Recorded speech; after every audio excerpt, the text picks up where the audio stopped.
మనకి ఆదివారాన్ని దేవుని వాక్యాన్ని ధ్యానించే అవకాశం ఇచ్చారు. ఆమేన్. గత 7 శుక్రవారాలు ప్రార్థన చేసుకునే అవకాశాన్ని ఇచ్చారు. హల్లెలూయా. 7 శుక్రవారాలు చేసిన ప్రార్థన ఊరకనే పోదు. ఆమేన్. ఎంతమంది నమ్ముతున్నారు ఆ 7 వారాలు చేసిన ప్రార్థన నెరవేరుతుంది అని? హల్లెలూయా. మీ కుటుంబాల కొరకు మీరు చేసిన ప్రార్థన జవాబు వచ్చి తీరుతుంది. హల్లెలూయా. దేని గురించి ప్రార్థన చేశారో దాని ప్రతిఫలాన్ని మీరు చూస్తారు. ఆమేన్. హల్లెలూయా. ఇది దేవుడు చెప్పే మాట. అయితే ఎంతమంది నమ్ముతున్నారు ఖచ్చితంగా జరుగుతాయి కార్యము అని? హల్లెలూయా. ఆమేన్. దేవుడు మీ నమ్మకానికి తగిన ప్రతిఫలాన్ని ఖచ్చితంగా ఇస్తారు. ఆమేన్. అయితే ఆ కార్యము జరిగేదాకా కొంచెం హమ్మింగ్ వస్తుంది. కార్యము జరిగేదాకా ఉండి కార్యము జరిగాక సంతోషిస్తారా? ఇప్పుడే సంతోషంగా ఉంటారా? ఎప్పుడు ఉంటారు సంతోషంగా? హల్లెలూయా. జరిగేదాకా కాదు, ఇప్పుడే శ్రమలోనే. ఆమేన్. యాకోబు ఏమంటాడు తెలుసా? ఎవరు యాకోబు? యాకోబు ఎంతమందికి తెలుసు? ఎవరు? మన ఊరిలో ఉండే యాకోబు కాదు. బైబిల్లో పత్రిక రాశారు. చూడండి, యాకోబు రాసిన పత్రిక 1వ అధ్యాయము 2వ వచనం ఏమంటాడంటే, నా సహోదరులారా, మీరు విశ్వాసమునకు కలుగు పరీక్ష ఓర్పు పుట్టించునని ఎరిగి మీరు నానా విధములైన శోధనలో పడినప్పుడు అది మహదానందమని ఎంచుకొనుడి. హల్లెలూయా. అర్థమైందా ఏమన్నాడు? మీ విశ్వాసానికి కలిగే పరీక్ష ఏం పుట్టిస్తుందంట? ఓర్పును పుట్టిస్తుందని ఎరిగి మీరు నానా విధములు అంటే కొంతమందికి అప్పు ఉంటుంది, అది ఒక శోధన. కొంతమందికి అనారోగ్యం ఉంటుంది, అదొక శోధన. కొంతమందికి ఇంకొక సమస్య, ఇంట్లో సమస్య, పిల్లలతో సమస్య, పిల్లలకి తల్లిదండ్రులతో సమస్య. అన్నీ శోధనలే, నానా విధములైన శోధనలు పడినప్పుడు వాటిని ఎలా చూడాలంట? మహదానందమని ఎంచుకొనుడి. అంటే వాటి నుంచి బయటకు వస్తారు మీరు, కానీ వచ్చేదాకా ఎలా ఉండాలి? ఏడుస్తూ కూర్చోవాలా? ఎలా ఉండాలి? ఆనందంగా ఉండాలి. ఎవరైనా ఆనందంగా ఉంటారా శ్రమలో? హల్లెలూయా. కానీ కార్యము జరిగేదాకా సంతోషాన్ని పక్కన పెట్టకూడదంట. ఎలా ఉండాలి? వాటి మధ్యలో కూడా సంతోషంగా ఉండాలి. అది మన వల్ల కాదు, దేవుడే చేస్తాడు అది. హల్లెలూయా. ఇప్పుడు శ్రమ వచ్చిందని ఎవరైనా నవ్వుతారా? నవ్వుతే వాళ్ళని ఏమంటారు? ఈరోజు ఉదయాన్నే లేవంగానే నాకు నడుము పట్టేసింది హీహీ అని ఎవరు నవ్వుతారా? మాట చెప్పి నవ్వుతారా? నవ్వుతే ఏమంటారు వాళ్ళని? మైండ్ పోయింది అంటారు కదా. అంటే శ్రమ వస్తే సంతోషంగా ఉంటే అది లోకంలో మైండ్ పోయింది అంటారు.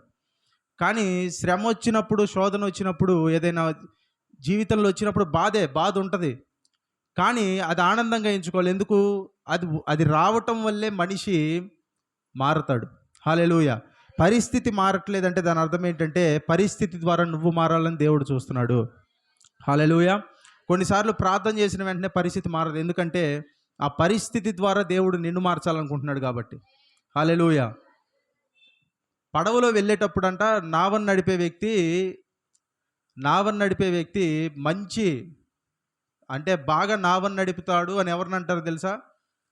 బాగా తుఫానులను ఎదుర్కొని తట్టుకున్న వ్యక్తిని అంటారు. ఏ తుఫాను రాకుండా ఎన్ని సంవత్సరాలు నావను నడిపిన ఇతను బాగా నడిపారంటారా? అనరు. మంచి సాఫీగా ఉన్న రోడ్డు మీద ఎవరైనా నడుపుతారు, కానీ పెద్ద ట్రాఫిక్లో బండి నడపాలంటే కష్టం. హల్లెలూయా. కాబట్టి ఏంటంటే జీవితంలో కూడా శ్రమలన్నీ లేనప్పుడే అందరూ బాగానే ఉంటారు, కానీ వచ్చినప్పుడే మనిషిలో దేవుడు ఏం చేస్తారంటే నైపుణ్యతని దేవుడు తీసుకొని వస్తాడు. హల్లెలూయా. అంటే మీరు ఆ శ్రమలోకి వెళ్ళినప్పుడు ఎలా వెళ్ళారు, బయటికి వచ్చేటప్పుడు అలా రారు. ఆమేన్. ఎలా వస్తారు? రాటు తేలి బయటకు వస్తారు. హల్లెలూయా. అంటే వెళ్ళినప్పుడు మీరు మామూలుగానే ఉన్నారు, కానీ బయటకు వచ్చేటప్పుడు ఎలా వస్తారంటే ఒక శక్తి కలిగిన వ్యక్తుల్లాగా బయటకు వస్తారు. హల్లెలూయా. అందుకని ఎలాగ ఎంచుకోవాలంట? మహదానందమని ఎంచుకొనుడి. ఆమేన్. హల్లెలూయా. మహదానందమని ఎంచుకొనుడి. కాబట్టి దేవుడు ప్రతి సమస్యలో మీతో కూడా ఉన్నాడు. షడ్రక్, మేషక్, అబేద్నెగో, అనన్య, అజర్య, మిషాయేలు వాళ్ళని తీసుకొని వెళ్ళి అగ్నిలో వేస్తే దేవుడు ఎక్కడున్నాడు? అగ్ని నా ముగ్గురునే వేశారు, కానీ ఎంతమంది కనపడుతున్నారంట? ఎంతమంది? నలుగురు. హల్లెలూయా. మీరు ఈ లోకంలోనే ఉంటారు, కానీ లోకానికి సంబంధం లేకుండా ఉంటారు. హల్లెలూయా. హల్లెలూయా. వాళ్ళు బబులోనులో ఉన్నారు. ఎవరు? దానియేలు, అనన్య, అజర్య, మిషాయేలు. కానీ బబులోనికి సంబంధం లేకుండా ఉన్నారు. దానియేలుకి అంతా తెలుసు. దానియేలు ఏ విద్యలో ప్రావీణ్యుడు? కేవలము దేవుడేనా? ఇటు కూడా బబులోను కూడా అన్నీ తెలుసు. కానీ దానియేలు కిటికీ మాత్రం ఎటు తీసి ఉంటుందంటే యెరూషలేం వైపే తీసి ఉంటుంది. యెరూషలేం వైపే తెరిచి ఉంటుంది. హల్లెలూయా. మనకు కూడా లోకంలోనే ఉన్నాం, కానీ మన కిటికీ ఎటువైపు తెరిచి ఉండాలంటే ఎప్పుడు దేవుడి వైపే తెరిచి ఉండాలి. వేరే విగ్రహాన్ని తెచ్చిపెట్టి మొక్కు అంటే చచ్చిపోతాం, కానీ దానికి మాత్రం మొక్కము అనాలి. హల్లెలూయా. ఎందుకంటే దేవుడు మనల్ని చావనివ్వడు కాబట్టి. ఆమేన్. హల్లెలూయా. కాబట్టి ఏంటంటే ఈరోజు చూస్తే 39వ కీర్తన మనం చదివాం. ఎంతమందికి 39వ కీర్తన ఇదివరకు చదివారు? అర్థమైంది? దేవునికి స్తోత్రం చెప్పండి. హల్లెలూయా. ఏమంటాడు ఈ 39వ కీర్తనలో అంటే, ఈ కీర్తన దావీదు రచించిన కీర్తన. ఈ కీర్తనలో మనకేం కనబడుతుంది అంటే నిజాయితీ కనబడుతుంది. ఏం కనబడుతుంది? నిజాయితీ. కీర్తనలన్నింటిలో అదే కనబడుతుంది, నిజాయితీ, ఇంటిగ్రిటీ, యథార్థత అని చెప్పండి. యథార్థత. యథార్థత కనబడుతుంది. యథార్థత అంటే ఏంటంటే దేవుడి దగ్గర ఉన్నది ఉన్నట్లు మాట్లాడటం. హల్లెలూయా. దేవుడి దగ్గర ఉన్నది ఉన్నట్లు మాట్లాడటము. ఆమేన్. దేవుడి దగ్గర ఉన్నది ఉన్నట్టు మాట్లాడటం అంటే ఎలాగా? ప్రభువా నువ్వు నన్ను ఎందుకు విడిచిపెట్టావు అని ఎవరైనా అడుగుతారా? అడుగుతారు. అంటే మనసులో అనిపిస్తుంది దేవుడు విడిచిపెట్టాడేమో అని, కానీ దేవుడు మనల్ని ఎప్పుడు విడిచిపెట్టలేదు. ఆమేన్. హల్లెలూయా. అయితే ఈ కీర్తనకు వచ్చేసరికి కూడా అన్ని కీర్తనల్లో మనకు యథార్థత కనబడుతుంది. ఈ కీర్తనలో చూస్తే ఏమంటాడు? చాలా వచనాలు ఉంటాయి. ఉదాహరణకు చూస్తే 39వ కీర్తనలో యెహోవా 3వ చరణం నుంచి చదువుతున్నా చూడండి. నా గుండె నాలో మండుచుండెను, నేను ధ్యానించుచుండగా మంట పుట్టెను.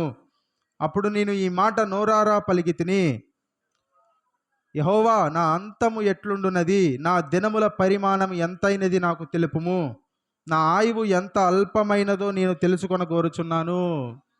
హల్లెలూయా. చదువుచుండగా ఏమైందంటే ఈయనకి గుండెలో మంట పుట్టెను. హల్లెలూయా. వాక్యం చదువుతున్నప్పుడు మనకు కూడా ఏంటంటే గుండెలో మంట పుట్టునుగాక. ఆమేన్. ఇట్లా మంట పుడితే అదేంటంటే అది రిలీజ్ చేస్తే కానీ పోదు. అది అంటే దాన్ని బయటికి ఎట్లాగొట్లా వ్యక్తపరచాలి. బయటికి ఎలాగోలా చెప్పుకోవటానికి ఒక వ్యక్తిని ఉండాలి. చెప్పుకోవటానికి ఎవరు లేనప్పుడు దేవుడే మీ మాటను వింటాడు. హల్లెలూయా. మీరు గొప్ప గొప్ప ప్రార్థన చేయాల్సిన అవసరంలా, గొప్ప గొప్ప పదాలు పలకాల్సిన అవసరంలా. అట్లాగా మీరు వీధిలోకి వెళ్ళి రాత్రిపూట అందరూ పడుకున్న తర్వాత కూడా ఆకాశం వైపు చూసి మీకు ఇష్టం వచ్చినట్లు మాట్లాడినా కూడా దేవుడు ఏం చేస్తాడు? ఆ మాటని వింటాడు. హల్లెలూయా. ఆ మాటను దేవుడు వింటాడు. దేవుడు చూసేది ఏంటంటే యథార్థతని, దేవుడు చూసేది పదాలని కాదు. హల్లెలూయా. ప్రార్థన మంచి పదంతో మొదలు పెడితే దేవుడు వింటాడు అనేది అబద్ధం. ప్రార్థన ఉన్నట్లుగా చేస్తే దేవుడు వింటాడు అనేది నిజం. హల్లెలూయా. ఇతనికి మంట పుట్టి దేవుడిని అడుగుతున్నాడంట. నోరారా అడుగుతున్నాడంటే ఏమని అడుగుతున్నాడు? నా అంతము ఎట్లుండునది. ఏంటంట? నా అంతము ఎట్లుండునది. ఇంకేమంటాడు? నా దినముల ప్రమాణము ఎంతైనది నాకు తెలుపుము, నా ఆయువు ఎంత అల్పమైనదో నేను తెలుసుకొని కోరుచున్నాను. నా ఆయువు ఎంత అల్పమైనదో. ఎన్నాళ్ళు బతుకుతారు మనిషి? చాలా తక్కువ సంవత్సరాలు, 120 సంవత్సరాలు. ఎన్ని సంవత్సరాలు? 120 సంవత్సరాలు. ఇప్పుడు ఆ 120 కూడా బతకట్లేదు అంటారేమో. కానీ దేవుడు ఏర్పరిచిన పరిమాణం ఏంటి మనిషికి? 120 సంవత్సరాలు. హల్లెలూయా. అది ఎంతలో వచ్చి ఎంతలో పోతుందో, ఎంతలో వచ్చి ఎంతలో మాయమైపోతుందో. ఇతనేమంటాడు, నాకు తెలుపుము, నా ఆయువు ఎంత అల్పమైనదో నాకు నేర్పుము. అంటే మన జీవితం ఏంటంటే చాలా చిన్నది, ఎక్కువ కాలం బతకం. 120 అంటే దేవుడు ఏర్పరిచిన అది ఒక పరిమాణము, అంతకాలమే. కానీ ఏంటి, నా దినముల ప్రమాణము లెక్కింపుట నాకు నేర్పుము అంటే, are you making the most of your life? అంటే మీ జీవితంలో దేవుడు మీకు ఇచ్చిన సమయంలో ఎక్కువగా మీరు దాన్ని యూటిలైజ్ అంటే దాన్ని యూజ్ చేసుకుంటున్నారా, దాన్ని వాడుకుంటున్నారా? హల్లెలూయా. చాలామంది ఏంటంటే పరిగెడుతూ ఉంటారు. ఇక్కడ చూస్తే ఏమంటాడు 5వ చరణంలో 39:5, నా దినముల పరిమాణము నీవు బెత్తెడంతగా చేసి ఉన్నావు, నీ సన్నిధి నేను ఆయుష్కాలము లేనట్టే ఉన్నది. ఎంత స్థిరుడైనను ప్రతి వాడును కేవలము ఒట్టి ఊపిరి వలె ఉన్నాడు. ఎంత స్థిరుడైనా సరే, ఈరోజు బలంగా కండలు తిరిగినంత మాత్రాన అతను చచ్చిపోకుండా ఉంటాడా? చచ్చిపోకుండా ఉంటాడా? కొంతమంది జిమ్ముకి వెళ్ళే చచ్చిపోతున్నారు. మీరు వీడియోలు చూస్తే, కొన్ని వీడియోల్లో కొంతమంది జిమ్ చేస్తూ ఏమవుతున్నారంట, వర్కౌట్ చేసి ఊపిరాడక కార్డియాక్ అరెస్ట్ వచ్చి ఏమవుతున్నారు, అక్కడికక్కడే కుప్పకూలిపోతున్నారు, చచ్చిపోతున్నారు, అక్కడే పడిపోతున్నారు. ఇంకొంతమంది పనేమి చేయక ఇంట్లో ఉన్న వాళ్ళు కూడా ఏమవుతుంది అంటే, జీవితంలో తీవ్రంగా కఠోరంగా శరీరాన్ని నలగొట్టినా చచ్చిపోతున్నారు. అసలు పనికి శరీరాన్ని అప్పగించకపోయినా చనిపోతున్నారు. మరి ఇప్పుడు దీనికి ఫుల్ఫిల్మెంట్, దీనికి తృప్తి ఎక్కడి నుంచి వస్తుంది జీవితానికి? హల్లెలూయా. తృప్తి ఎవరు ఇస్తారు జీవితానికి? ఏమంటాడు, ఎంత స్థిరుడైనను ప్రతి వాడును కేవలం ఒట్టి ఊపిరి వంటి వాడే. ఎంత స్థిరంగా ఉన్నా కానీ అది కొద్ది కాలం మాత్రమే, అది కొద్ది సమయం మాత్రమే.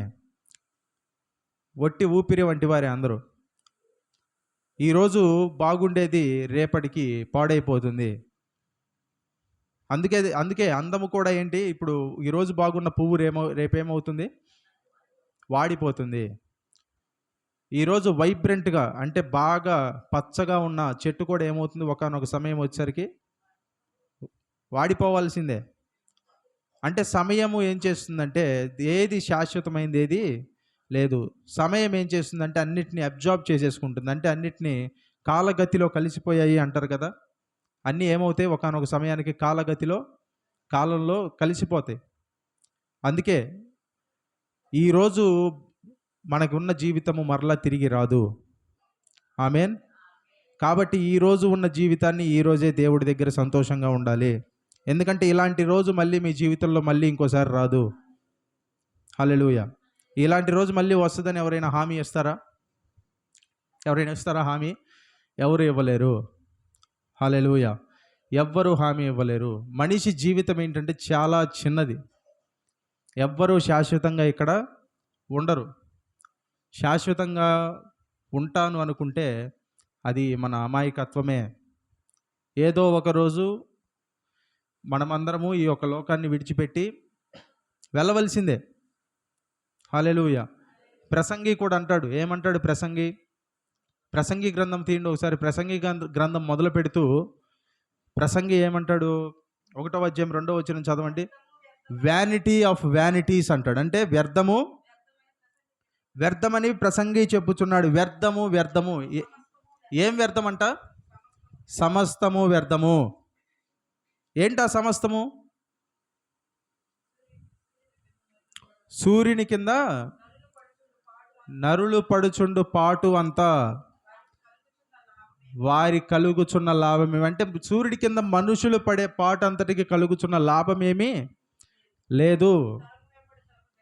తరము వెంబడి తరము గతించిపోవును, భూమి ఒక్కటే ఎల్లప్పుడూ నిలుచును. అంటే మన ముందు తరం ఉందా? వాళ్ళ ముందు తరాలు ఉన్నారు కదా. వాళ్ళందరూ ఇప్పుడు ఉన్నారా? 150 సంవత్సరాల క్రితం ఉన్న వాళ్ళందరూ ఇప్పుడు ఉన్నారా? ఎవరైనా ఒకళ్ళని ఉండంటారంటారు? ఎక్కడో రేరుగా ఉంటారు కదా. సరే, 200 ఏళ్ళ క్రితం ఉన్నోళ్ళు ఇప్పుడు బతికున్నారు ఎవరన్నా? ఒకళ్ళన్నా? మీకు తెలిసిన వాళ్ళు ఎవరన్నా ఉన్నారా? నాకైతే ఎవరు తెలియదు. ఉన్నారా? లేరు, అందరు చనిపోయారు కదా. అంటే ఏంటి? తరం వెంబడి తరము ఏమవుతుందంట? గతించిపోతుంది. అంటే ఒక తరం తర్వాత ఒక తరం పోతూ ఉంటుంది.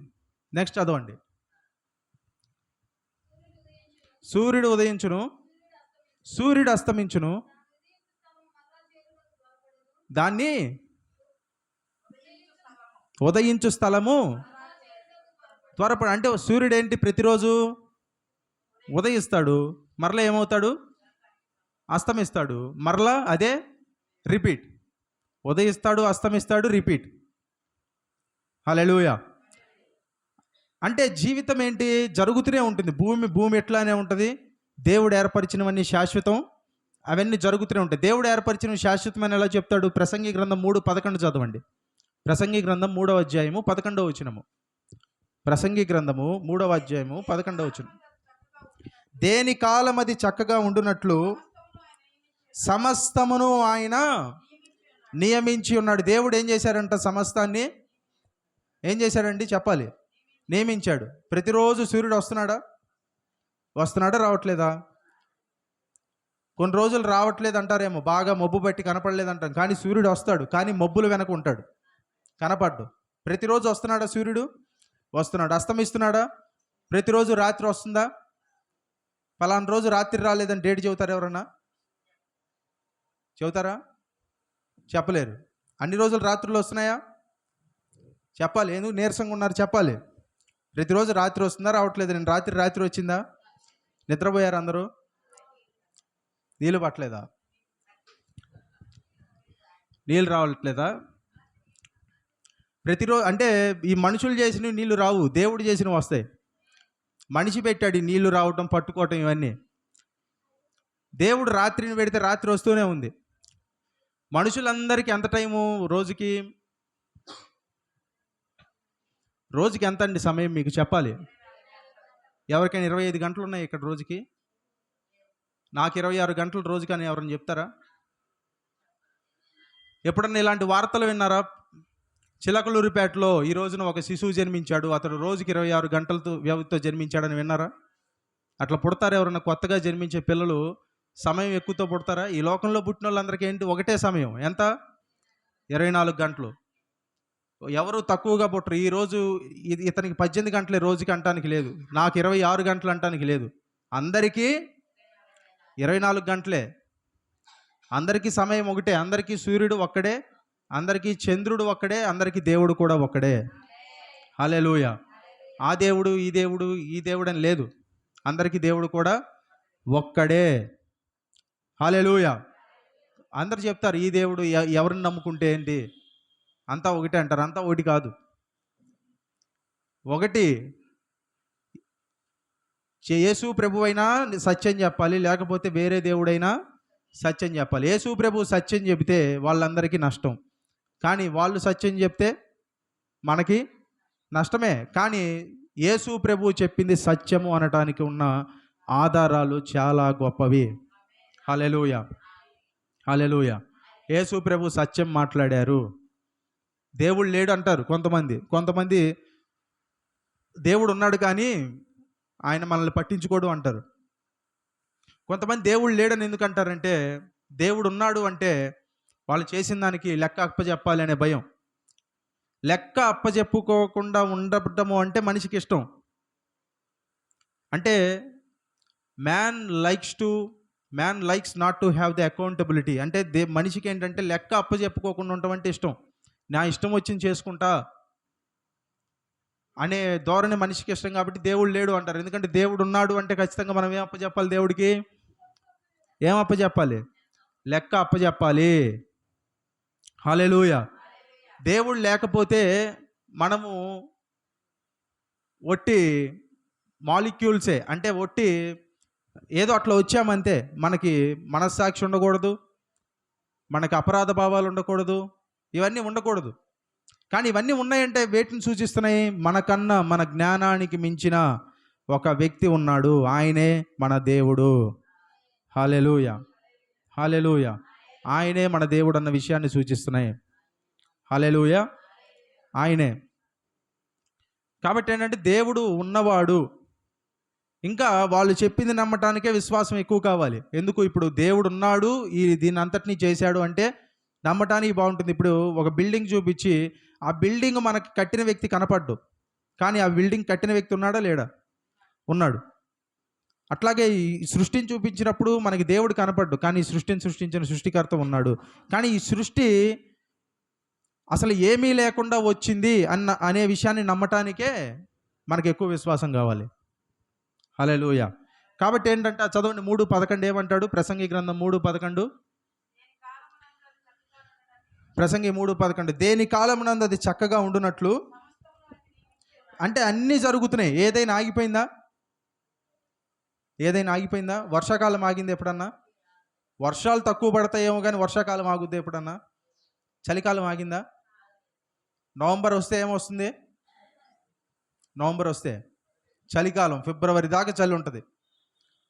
మార్చి వస్తే చిన్నగా ఎండాకాలంలోకి వెళ్తాం కదా. ఆగినాయి ఎప్పుడన్నా? ఎప్పుడైనా మార్చి నుంచి మే దాకా చలికాలం వచ్చిందా ఎప్పుడన్నా మనకి ఇక్కడ? అంటే ఏంటి? దేవుడు ఏర్పరిచినవన్నీ ఏమవుతున్నాయి? అట్లా జరిగిపోతూనే ఉన్నాయి.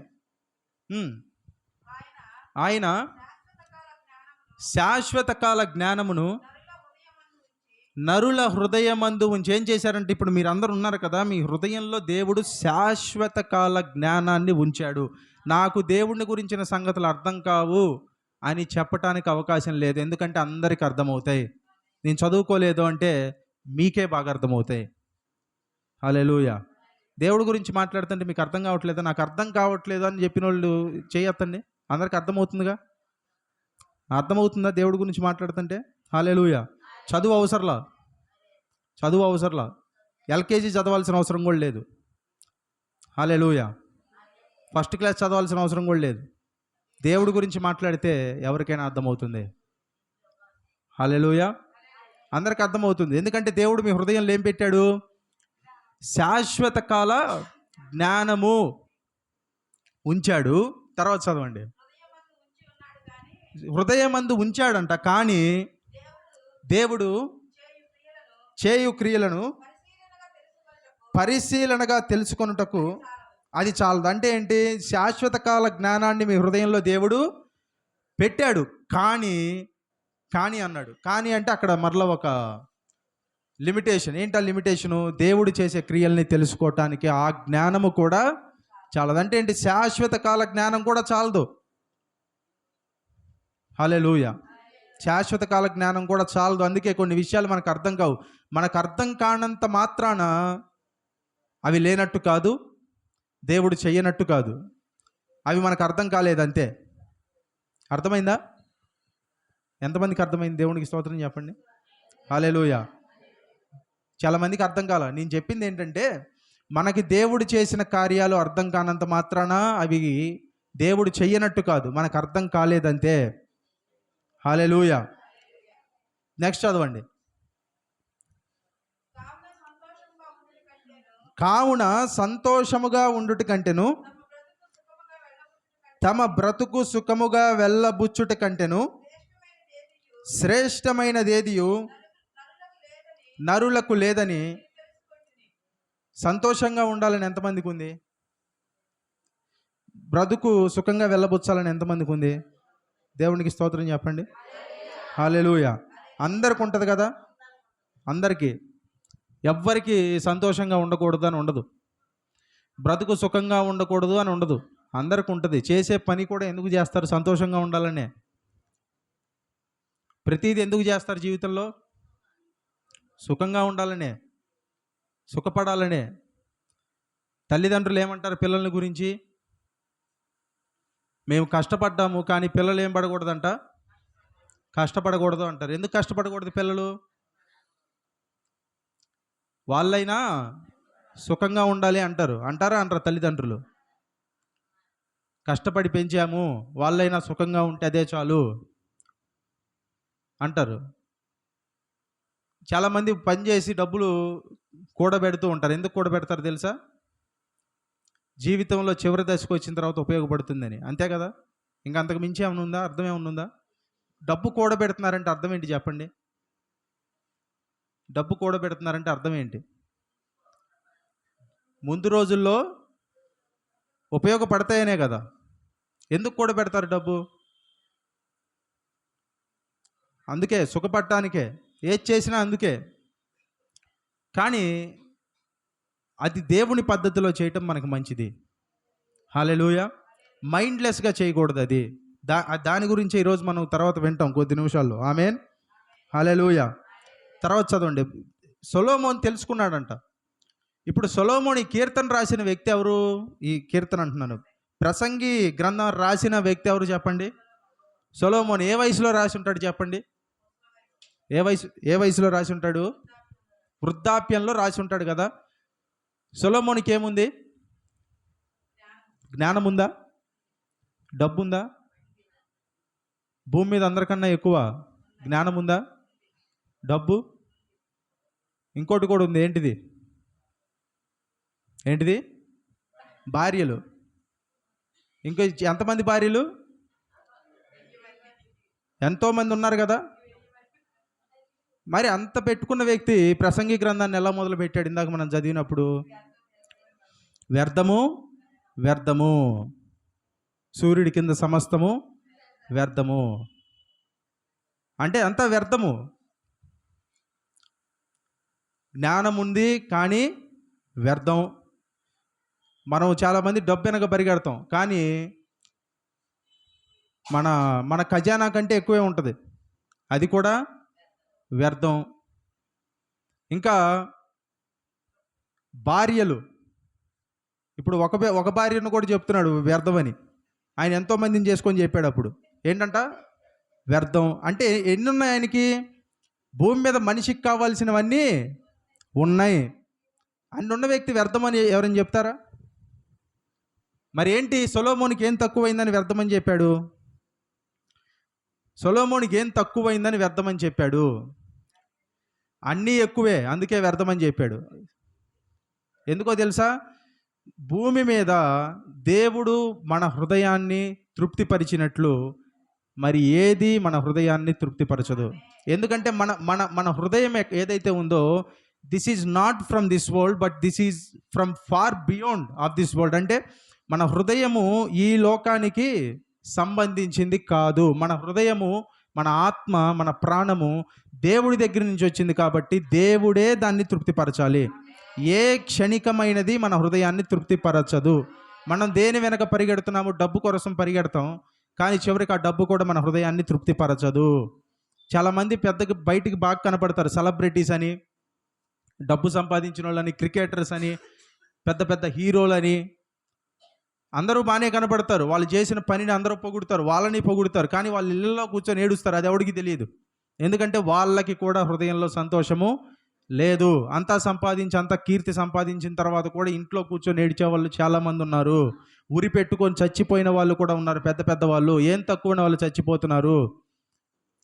కానీ మనం ఏంటంటే దేవుణ్ణి వదిలేసి డబ్బు కోసం వెళ్తాం, ఇంకా సమస్తమైన సుఖభోగాలు వెంట వెళ్తాం. కానీ చివరికి అది నిజంగా వచ్చిన తర్వాత మనకు అర్థమవుతుంది ఏంటంటే ఇది నన్ను తృప్తిపరచదు అని. మనకి దూరం నుంచి చూసేటప్పుడు అంత బాగానే కనబడుతుంది. కళల్లో బ్రతుకుతారు చాలామంది. కళ బాగానే ఉంటుంది, కానీ కళ నుంచి మెలకువ వచ్చిన తర్వాతే జీవితాన్ని ఎదుర్కోవాలి. మనం కళలు కనేటప్పుడు అలా అవుతాం, ఇలా అవుతాం అని బాగానే ఉంటుంది. నిజంగా అయిన తర్వాత అంత బాగోదు. అది అర్థమవుతుంది నేనేం చెప్తున్నానో. చాలామంది కొన్ని విషయాలు కళ్ళకు అంటారు కదా, నేను అలా అవ్వాలి, ఇలా అవ్వాలి, అక్కడికి వెళ్ళాలి, ఇక్కడికి వెళ్ళాలి అంటారు, కానీ నిజంగా వెళ్తే ఏముండదు అక్కడ. చాలామంది ఉదాహరణకి చూస్తే మనకి బాగా రిలేట్ అయ్యేది ఏంటంటే, కొన్ని ప్రాంతాలకు వెళ్ళాలి అనుకుంటారు, కొన్ని దేశాలకు వెళ్ళాలి అనుకుంటారు. ఉదాహరణకి నేను లండన్ వెళ్ళాలి, నేను అమెరికా వెళ్ళాలి, అక్కడికి వెళ్ళాలి, ఇక్కడికి వెళ్ళాలని చెప్పి చాలా ఇదవుతుంటారు. కానీ నిజంగా అక్కడికి వెళ్తే అనుకున్నంత అద్భుతంగా ఉంటుందా? అక్కడికి వెళ్ళి ఇక్కడ ఉంటే సంతోషంగా కుటుంబంతో భోజనం చేసి చిన్న పని చేసుకునే వాళ్ళు ఉంటారు.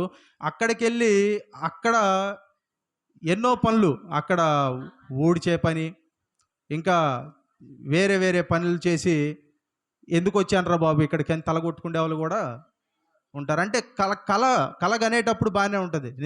దాన్ని మేలుకున్నప్పుడే మనకు అర్థమవుతుంది అది అంత బాగోదు అనేది. కానీ ప్రస్తుతము మనం ఎందుకు ప్రస్తుతంలో జీవించాలి అంటే దేవుడు మనకి, అందుకే మత్తయి సువార్త 6వ అధ్యాయంలో దేవుడు ఏమంటాడు? రేపటిని గురించి ఏం చేయకూడదంట? చింతించకండి. రేపటి గురించి చింతించొద్దు. ఇప్పుడు దేవుడు నీకు ఇచ్చిన సమయం ఏదైతే ఉందో అది చాలా అద్భుతమైనది. ఇప్పుడు నీ పక్కనున్న వ్యక్తి ఎవరైతే ఉన్నారో అతను చాలా అద్భుతమైన వాడు. మనం అనుకుంటాం ఈ వ్యక్తి కాదు, ఈ వ్యక్తి కన్నా ఈ వ్యక్తితో నాకు పరిచయం ఉంటే బాగుంటుంది అని. కానీ ఆ వ్యక్తితో నిజంగా నీకు పరిచయం ఏర్పడిన తర్వాత తలనొప్పి వస్తుంది నీకు. హల్లెలూయా. అది కొన్నిసార్లు బాగుండొచ్చు, కొన్నిసార్లు బాగోకపోవచ్చు. కానీ ప్రస్తుతం నీతో ఉన్న వ్యక్తుల్ని నువ్వు అభినందించాలి. హల్లెలూయా. ప్రస్తుతం నీకున్న వాటిని నువ్వు ఏం చేయాలి? అభినందించాలి. చాలామంది అట్లా చేయరు. ఒక మాట ఉంటుంది, ఏ మాట అంటే అది we crave for the things that we can't attain and we disregard what we have. అంటే ఏంటంటే మనకు లేని వాటిని గురించి మనం పరిగెడతాము, మనకు ఉన్న వాటినేమో మనం తృణీకరిస్తాము. అర్థమైందా? We crave for the things that we can't attain and we disregard what we have. అంటే మనకు కొన్ని ఉండవు. ఆ ఉద్యోగం ఉండదు, ఆ డబ్బు ఉండదు, ఆ పదవి ఉండదు, ఇవన్నీ ఉండవు. అంటే వాటి గురించి ప్రార్థన చేయొద్దంటే ప్రార్థన చేయాలి, కానీ వాటి మీదే మనము ఆశ పెట్టుకోకూడదు. వాటి గురించి మనం కార్యం జరగాలని మనం చూడొద్దంటే చూడాలి, కానీ అది జరిగితేనే నేను సంతోషంగా ఉంటాను. అందుకే ముందు నేను చెప్పిన మాట ఏంటి ప్రసంగం స్టార్టింగ్లో? కార్యం జరిగితేనే సంతోషంగా ఉంటారా, జరగకపోయినా ఉంటారా అంటే మీరు ఎప్పుడు సంతోషంగా ఉండాలి? జరగకపోయినా సంతోషంగా ఉండాలి. ఎందుకంటే ఖచ్చితంగా దేవుడు చేసి తీరుతాడు. కానీ అది చేస్తేనే నేను ఉంటానని చెప్పి మాత్రం మనం అనుకోకూడదు. కార్యాలు ఖచ్చితంగా జరుగుతాయి. ఆమేన్, హల్లెలూయా. కానీ జరిగేదానికన్నా ముందు మనం ఇప్పుడే, ప్రస్తుతమే, ఎందుకు ఇప్పుడు మీరు బాధతో మీ సమయాన్ని వృధా చేసుకోవాలి? ఎందుకు మీరు బాధతో మీ యొక్క వ్యక్తిత్వాన్ని, మీ జీవితాలను మీరు స్థాయికి తీసుకొని వెళ్ళాలి? అవసరమే లేదు. హల్లెలూయా. మీకున్న వ్యక్తుల్ని అందుకే లేని వాటి కొరకు పరిగెడతారు. మీకున్నది చాలా మంది దగ్గర లేదు. ఆ విషయం తెలుసా మీకు? మీకున్నది కూడా లేని వాళ్ళు చాలామంది ఉన్నారు. కానీ మీకున్నది పొందుకోవాలని పరిగెత్తే వాళ్ళు కూడా ఉన్నారు. కానీ మీకు అది ఉంది. ఇప్పుడు మీకు ఆ ఇల్లు ఉంది, మీకు ఆ జీవితం ఉంది. హల్లెలూయా. కాబట్టి లేని వాటి కొరకు పరిగెత్తొద్దు, లేని వాటి కొరకు పని చేయండి. నేను ఇలా ఉండాలి, నేను ఇలా అవ్వాలని చెప్పి అనుకోండి. కానీ అలా అయితేనే సంతోషంగా ఉంటానని మీ జీవితాన్ని దాని మీద మాత్రమే మీరు కేంద్రీకృతం చేసి ఉంచకూడదు. మీ జీవితాన్ని దేవుడి మీద పెట్టుకోండి. దేవుడు ఆ కార్యాన్ని మీకు చేస్తాడు. దేవుడితో ఇప్పుడు మీరు సంతోషంగా ఉండండి. హల్లెలూయా. అందుకే 3:12 ఏమన్నాడు? 3:12-13 సంతోషముగా ఉండుట కంటేను, మరలా చదవండి క్లారిటీగా. కావున సంతోషముగా ఉండుట కంటేను తమ బ్రతుకును సుఖముగా వెళ్ళబుచ్చుట కంటేను శ్రేష్టమైనది ఏదీ లేదు. శ్రేష్టమైనది ఏదీ లేదు. కష్టం ఉంటుంది, కానీ బ్రతుకు సుఖంగా ఎట్లా వెళ్ళబుచ్చుతారు అంటే ప్రస్తుతంలో జీవించినప్పుడే. గతం గురించి ఆలోచిస్తే ఏంటి? అపరాధ భావం, ఇలా జరిగింది అలా జరిగింది అని. భవిష్యత్తును గురించి ఆలోచిస్తే చింత, ఏం జరుగుతుందో అని. కానీ ప్రస్తుతంలో బ్రతికితే సంతోషంగా బ్రతుకుతారు. హల్లెలూయా. ఎక్కువ బాధపడేది ఎవరో చెప్పండి? ఎయిదర్ గతం గురించి ఆలోచించే వాళ్ళైనా, భవిష్యత్తు గురించి చింతించే వాళ్ళైనా. అయిపోయిన దాని గురించి బాధపడతారు, ఏం జరుగుతుందా అని చింతపడతారు. ప్రస్తుతం జీవితం మాత్రం జీవించరు. దేవుడు మన చుట్టూ పెట్టిన వాటిల్లో ఉన్న సంతోషాన్ని మాత్రం వెతకరు. హల్లెలూయా. కానీ దానిలోనే మనం వెతకాలి సంతోషాన్ని. ఆమేన్. అలా సాయంత్రం నడుచుకుంటూ వెళ్ళినప్పుడు సూర్యాస్తమయం, దేవుడు చేసిన గొప్ప కార్యం అట్లా చూస్తే అది మనసుకు ప్రశాంతతను ఇస్తుందా? ఇవ్వదా? ఇస్తుంది. కానీ ఎన్నాళ్ళైంది మనం దాన్ని అట్లా ఆస్వాదించి? హల్లెలూయా. మనం అట్లా కొన్ని పూలను చూస్తే మనసుకు సంతోషంగా ఉంటుంది, పిల్లల్ని చూస్తే మనసుకు సంతోషంగా ఉంటుంది. ఇంకా చిన్న చిన్న వాటిల్లో చాలా సంతోషం ఉంది. ఎక్కడైనా మంచి ప్రకృతిని చూస్తే మనసుకు సంతోషంగా ఉంటుంది. కానీ ఎన్నాళ్ళైంది వాటిని చూసి మీరు సంతోషపడి? ఎందుకంటే మీరు దేని గురించి అంటే గతాన్ని గురించి అయినా ఆలోచిస్తూ ఉండాలి, భవిష్యత్తుని గురించి అయినా చింతిస్తూ ఉండాలి. ప్రస్తుతంలో జీవించకుండా ఉన్నారు కాబట్టి ఈ బాధలన్నీ. కానీ దేవుడు ఏమంటాడంటే రేపటి గురించి చింతించకూడదు. ఎందుకు? ఆకాశ పక్షులను చూడుడి, అవి విత్తవు, కోయవు, కొట్లలో కూర్చుకొను, వైనను ఆకాశమందున్న తండ్రి వాటిని పోషించుచున్నాడు. మీరు వాటికంటే ఏంటంట? శ్రేష్ఠులు కారా? హల్లెలూయా. అవి విత్తవు, కోయవు, కొట్లలో కూర్చుకొనవు, అవి ఎప్పుడు ఒక మూలను కూర్చొని బాధపడవు. కొంచెం బాధ ఉంటుంది, మనిషికి బాధ లేదు అని చెప్పట్ల, బాధ ఉంటుంది, కానీ అందులోనే కూర్చోకూడదు, లేచి కదలాలి అక్కడి నుంచి. హల్లెలూయా. అందుకే ఏమన్నాడు? చదవండి. సుఖముగా వెళ్ళబుచ్చుట కంటేను శ్రేష్టమైనది ఏదీ లేదని తెలుసుకొంటిని, మరియు ప్రతివాడు అన్నపానములు పుచ్చుకొనుచు తన కష్టార్జితము వలన సుఖము అనుభవించుట దేవుడిచ్చు బహుమానమే. ఇప్పుడు చూడండి, మరేంటి? జీవితం అంతా వ్యర్థమైతే దానికి నిజమైన అర్థాన్ని ఇచ్చే వాళ్ళు ఎవరంటే దేవుడే. ఏది మన హృదయాన్ని తృప్తిపరచదు. ఒక వ్యక్తి కష్టపడి 60 ఏళ్ళు సంపాదించి దాచిపెట్టి 70 ఏళ్ళు దాచిపెట్టిందంతా, కష్టపడినందుకు 70 ఏళ్ళ తర్వాత అనారోగ్యం వస్తే ఇన్నేళ్ళు దాచిపెట్టిన ధనమంతా ఒక్క నెలలోనే హాస్పిటల్కి పెట్టాలి. ఏమైనా ప్రయోజనం ఉందా జీవితం? అంటే ఇన్నాళ్ళు కష్టపడింది దేనికంటే చివరిలో వచ్చే అనారోగ్యానికి, నెల రోజుల్లో హాస్పిటల్లో ఖర్చు పెట్టడానికి. అర్థం లేదు అందులో, వ్యర్థమే. ఒకసారి 127వ కీర్తన చూడండి. 127వ కీర్తన.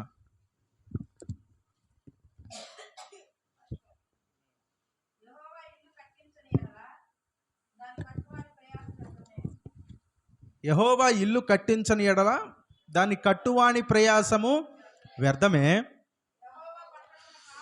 యెహోవా పట్టణమును కాపాడని ఎడల దాన్ని కావలి కాయువారు మేలుకొని ఉండుట వ్యర్థమే. చూడండి, మీరు వేకువనే లేచి చాలా రాత్రి అయిన తర్వాత పండుకొనుచు కష్టార్జితమైన ఆహారము తినుచుండుట వ్యర్థమే. ఎందుకు వ్యర్థము? చాలామంది పరిగెడుతూ ఉంటారు, పొద్దున్నే లేస్తారు, రాత్రి ఎప్పుడో పడుకుంటారు. రోజుకి ఒక నినాదం ఉండేది ఇదివరకు, ఏంటి? 8 గంటలు పని, 8 గంటలు నిద్ర, 8 గంటలు విశ్రాంతి, లేదా వేరే యాక్టివిటీస్ మీద గడపాలి, దేవుడితో గడపాలి మనం. కానీ ఇప్పుడు వచ్చిన నినాదం ఏంటి? రోజుకి 12 గంటలు పని. అంటే చాలామందికి తెలియదు, అది కొన్ని సెక్టార్స్లో పెడుతున్నారు. కొంతమంది మాట్లాడుతున్నారు నిపుణులు అంట. వాళ్ళు ఎవరంట? నిపుణులు. మరి నిపుణులు అయిన తర్వాత బ్రెయిన్ పని చేసిద్దో లేదో తెలియదు. రోజుకి 12 నుంచి 14 గంటలు ఏం చేయాలంట? పని చేయాలి. అంటే పొద్దున్నే లేచి రాత్రి అయిన దాకా పని చేయాలి. ఇంకా మనిషికి ఇంకా వేరే వాటికి తావు లేదు. కుటుంబంతో ఉండటానికి తావు లేదు, లేదా సరదాగా బయటికి వెళ్ళి నడవటానికి మనశ్శాంతి లేదు, ఇంకా వేటికి లేదు. అంటే ఏదైనా ఒక లిమిట్లో ఉండాలి, మితంగా ఉండాలి అంటాడు. ఏది మితం దాటకూడదు, ఎక్స్ట్రీమ్కి వెళ్ళకూడదు ఏది. హల్లెలూయా. ఏది అన్నిట్లో మితంగా ఉండాలి, అన్నిట్లో ఉండాలి మితంగా. కొరింథీయులకు రాసిన మొదటి పత్రిక 9వ అధ్యాయంలో పౌలు గారు ఏమంటాడంటే, అన్ని విషయముల యందు నేను మితముగా నేర్చుకున్నాను, నా శరీరాన్ని నలగొడుతున్నాను అంటాడు. మితంగా ఉండటం అంటే ఏది చేసినా లిమిట్లో చేయాలి, లిమిట్ దాటకూడదు. పని చేసినా లిమిట్లో చేయాలి, విశ్రాంతి తీసుకున్న లిమిట్లో తీసుకోవాలి, అన్ని లిమిటే. చాలామంది ఉదయాన్నే లేచి రాత్రి అయినా కష్టపడి కష్టార్జితమైన ఆహారం తిని పడుకోవటం వ్యర్థం. ఎందుకు? తన ప్రియులు తర్వాత అంటాడు, తర్వాత చరణంలో ఏమంటాడు? తన ప్రియులు నిద్రించుచుండగా ఆయన వారికి ఇచ్చుచున్నాడు. ఆమేన్. మీరు రోజుకి 8 గంటలే పని చేయండి, దేవుడి దగ్గరికి వచ్చి ప్రతి ఆదివారం 3-4 గంటలు గడపండి. ఇంకా మీకు వారం మధ్యలో సమయం ఉంటే ఆ 1 గంట 2 గంటలైనా వారంలో 1-2 సార్లు అయినా దేవుడి దగ్గరికి వచ్చి కూర్చోండి. రోజుకి 12-13 గంటలు కష్టపడే వాళ్ళకంటే దేవుడు మీకే ఎక్కువ ఆశీర్వాదం ఇస్తాడు. హల్లెలూయా. ఎందుకు? మీరు పని చేసేటప్పుడు దేవుడు మీకు ఇవ్వడు. ఎప్పుడు ఇస్తాడంట? నిద్రించేటప్పుడు ఇస్తాడు, నిద్రపోయేటప్పుడు ఇస్తాడు మీకు. ఎందుకంటే మీరు మీ జీవితాన్ని మైండ్లెస్గా మీరు పనిచేయట్లేదు. దేవుడి కొరకు మీరు దేవుడిని ప్రియారిటీ, దేవుడికి ప్రాధాన్యతనిస్తారు కాబట్టి. హల్లెలూయా, హల్లెలూయా. కాబట్టి దేవుడు మీకు ఇస్తాడు. కాబట్టి ఏంటంటే చాలామంది కష్టపడి కష్టపడి కష్టపడి చివరికి అంతా వాళ్ళకున్న చింత ఒకటే. కొన్ని వారాల క్రితం కూడా మాట్లాడుతూ చెప్పాము, ఏమంటారు, చివరిగా చచ్చిపోయే స్థితిలో ఉన్న వ్యక్తి దగ్గరికి వెళ్ళి నీకు ఇప్పుడు ₹1,00,00,000 ఇస్తాను అన్న వ్యక్తి సంతోషించడు, కానీ నీ జీవితాన్ని నీకు మరలా తిరిగి ఇస్తా. దేనికి గడుపుతావు నీ జీవితాన్ని అంటే, మరలా నేను డబ్బు సంపాదించడానికి గడుపుతాను. ఒక్కళ్ళు చెప్పరు. మరి దేనికి గడుపుతావు అంటే చెప్తారో తెలుసా? జీవితంలో నా కుటుంబంతో సమయాన్ని గడుపుతా అని చెప్తారు. జీవితంలో దేవుడి కొరకు సమయాన్ని గడుపుతా అని చెప్తారు. హల్లెలూయా. అంటే జీవితంలో మరణం మొహం మీదకి వచ్చిన తర్వాతే అసలు జీవితంలో ఉన్న నిజమైన అర్థం ఏంటో అప్పుడే తెలుస్తుంది. హల్లెలూయా, అప్పుడే తెలుస్తుంది. మరలా నీకు జీవితాన్ని ఇస్తా, దేనికి గడుపుతావని దేవుడు అడిగితే ఏ వ్యక్తి మరలా నేను డబ్బు కోసం పరిగెడతా అని చెప్పడు. ఎందుకంటే దానిలో తృప్తి లేదని అతనికి అర్థమైపోతుంది. ఆ పాటికి మనకు అర్థం కాలేదేమో చాలామందికి, కానీ ఆ స్థితికి వెళ్తే ఏమవుతుంది, అర్థమైపోతుంది. మరి దేనికి గడుపుతారు? ఇప్పుడు మనకున్న అవకాశం ఏంటో తెలుసా? దేవుడు చెప్తుంది అంతా వ్యర్థము. కానీ దేవుణ్ణి హృదయంలో కలిగి ఉంటే అంతా దేవుడే మనకిస్తాడు. హల్లెలూయా, హల్లెలూయా. 39వ కీర్తనలోనే చూడండి, మరలా ఒకసారి వచ్చి 7వ చరణంలో ఏమంటాడంటే, 6వ చరణంలో చూడండి. మనుషులు ఒట్టి, 39వ కీర్తన 6వ చరణం, మనుషులు ఒట్టి నీడ వంటి వారై తిరుగులాడుదురు, వారు తొందరపడుట గాలికే కదా. వారు ధనము కూర్చుకొందురు కానీ అది ఎవరికి చేజిక్కునో వానికి తెలియదు. ఎవరికి చేజిక్కుతుంది మన తర్వాత మన డబ్బు? ఎవరికైనా తెలుసా? ఎవరికి తెలియదు. ప్రభువా నేను దేని కొరకు కనిపెట్టుకుందును, నేను నిన్నే నమ్ముకొని ఉన్నాను. హల్లెలూయా. ఎవరికి వెళ్తుందో మనకి తెలియదు, కానీ ఉన్నప్పుడే మనము సంతోషంగా దేవుడితో గడపాలి. దేవుడు కూడా ఏం చేస్తాడు? చాలామంది చెప్పినట్టు దేవుడు మీరు ఆనందంగా ఉండటానికి వ్యతిరేకం, ఎప్పుడు బాధతోనే ఉండాలి అని చెప్తారు. అది వాస్తవం కాదు. అది ఒకసారి తిమోతికి రాసిన మొదటి పత్రిక 6వ అధ్యాయం 17వ వచనం చదవండి. తిమోతికి రాసిన మొదటి పత్రిక 6వ అధ్యాయము 17వ వచనము. తిమోతికి రాసిన మొదటి పత్రిక 6:17. ఇహమందు ధనవంతులైన వారు గర్విష్ఠులు కాక అస్థిరమైన ధనమందు నమ్మిక ఉంచక. ఇక్కడ చూడండి, ఇహమందు ధనవంతులైన వారు ధనవంతులు కాక అన్నాడా? చదవాలి, ఏమన్నాడు? ఇహమందు ధనవంతులైన వారు గర్విష్ఠులు కాక, ధనవంతులు కాదు. చాలామంది అంటారు క్రైస్తవులు ధనవంతులుగా ఉండకూడదు, బేదలుగా ఉండాలి. అసలు ఎట్లా మాట్లాడతారంటే సంతోషంగా ఉండకూడదు అన్నట్టు చెబుతారు. ఎప్పుడు మొహం బాధగా పెట్టుకోవాలి, చిరిగిపోయిన బట్టలు వేసుకొని తిరగాలన్నట్టు చెబుతారు. పైగా దేవుడు ఆశీర్వదిస్తాడని చెప్తే ఏం చెబుతారు? ఇతడు ఆశీర్వాద బోధ చేస్తున్నాడు, ప్రోస్పారిటీ గాస్పల్ అంటారు. అంటే ఇప్పుడు మేము ప్రోస్పారిటీ గాస్పల్ చేస్తే మీరు పావర్టీ గాస్పల్ చేస్తున్నారా? అంటే దేవుడు ఆశీర్వదిస్తాడు, దీవిస్తాడని చెప్తున్న వాళ్ళని వ్యతిరేకించే వాళ్ళు, ప్రోస్పారిటీ గాస్పల్ అనేవాళ్ళు పేదరికపు సువార్త చెబుతున్నారా మీరు? అంటే అర్థం ఏంటి? దేవుడు ఖచ్చితంగా దీవిస్తాడు. దేవుడు నువ్వు ధనం కలిగి ఉండటానికి వ్యతిరేకి కాదు, ధనము నిన్ను కలిగి ఉండటానికి వ్యతిరేకి. అందులో తేడా ఉందా లేదా? అందులో హల్లెలూయా. మీ ఇంట్లో మీ బీరువా నిండా డబ్బు ఉండొచ్చు, ఉందా? ఉండొచ్చు అని చెప్తున్నా. బీరువా నిండా డబ్బు ఉండొచ్చు, కానీ ఆ డబ్బు మీద మీ మనసు ఉండకుండా కూడా ఉండొచ్చు. ఆ డబ్బు మీద మీ మనసు ఉండొచ్చు, ఉండకపోవచ్చు. ఇప్పుడు బీరువా మీద అంత డబ్బు, బీరువాలో అంత డబ్బు ఉంటే ఇక్కడ కూర్చున్న మీ ఆలోచన ఎక్కడ ఉంటుంది? అది ఎవడన్నా పగలగొట్టాడేమో, ఇంటికి వెళ్ళేసరికి లాకర్ ఎవరన్నా తెరుస్తారేమో, మనసంతా అక్కడే ఉంటుంది కదా. కానీ బీరువా నిండా డబ్బున్నా ఇక్కడ కూర్చొని అసలు అదంతా మర్చిపోయి దేవుని వాక్యాన్ని ఆస్వాదిస్తూ ఉండొచ్చు. రెండింటికి తేడా ఉంది. అంటే ఇప్పుడు ఈ రెండిట్లో ఏది మంచిది? డబ్బు ఉండటం, డబ్బు లేకపోవటం కాదు. ఇప్పుడు నీ దగ్గర 10 రూపాయలు లేకపోయినా కూర్చొని కోట్ల గురించి ఆలోచిస్తే అది కూడా తప్పే. నీ దగ్గర డబ్బు ఉందా లేదా అనేది విషయం కాదు. నీ దగ్గర కోట్లున్నా నీ మనసు దాని మీద లేకపోతే దేవుడికి ప్రాబ్లం లేదు. నీ దగ్గర డబ్బే లేకుండా ఎప్పుడు ఒక వ్యక్తి ఒక కథ ఉంటుంది కదా, ఏంటి ఆ కథ? ఒక కథ ఉంటుంది. ఏంటంటే అది ఏదో గుడ్డు దొరికితే దాని నుంచి కోడి వస్తే మళ్ళీ దాన్ని ఇంకా పెట్టి ఇంకా అనేక గుడ్లు తీసి ఒక పెద్ద కోళ్ళ ఫారం ఊహించుకున్నాడంట. ఒక పెద్ద కోళ్ళ ఫారం అయిపోద్దని. అంటే ఎక్కడెక్కడికో వెళ్ళిపోయింది మైండ్. ఎక్కడికి వెళ్ళిపోయింది? కోళ్ళ ఫారంకి వెళ్ళిపోయి లక్ష్యాధికారి కోట్లు అయిపోయి ఎక్కడి దాకా వెళ్ళిపోయింది. చివరికి అనుకున్నాడు తల మీద దాన్ని, నువ్వు ఇక్కడే ఉన్నావు అన్నాడంట. అంటే ఇతని మైండ్ ఎక్కడికి వెళ్ళింది? కోట్ల దగ్గరికి వెళ్ళిపోయింది. చేతిలో ఉందేమో చిన్న. అంటే దేవుడు మీ దగ్గర ధనం ఉండటం దేవుడికి ఇబ్బంది కాదు, ధనం మీద మీ మనసు ఉండటం దేవుడికి ఇబ్బంది. అందుకే ఏమన్నాడు? ఇహమందు ధనవంతులైన వారు ధనవంతులు కాక అనలా. దేవుడు మిమ్మల్ని ఆశీర్వదిస్తాడు. ఆమేన్ చెప్పండి.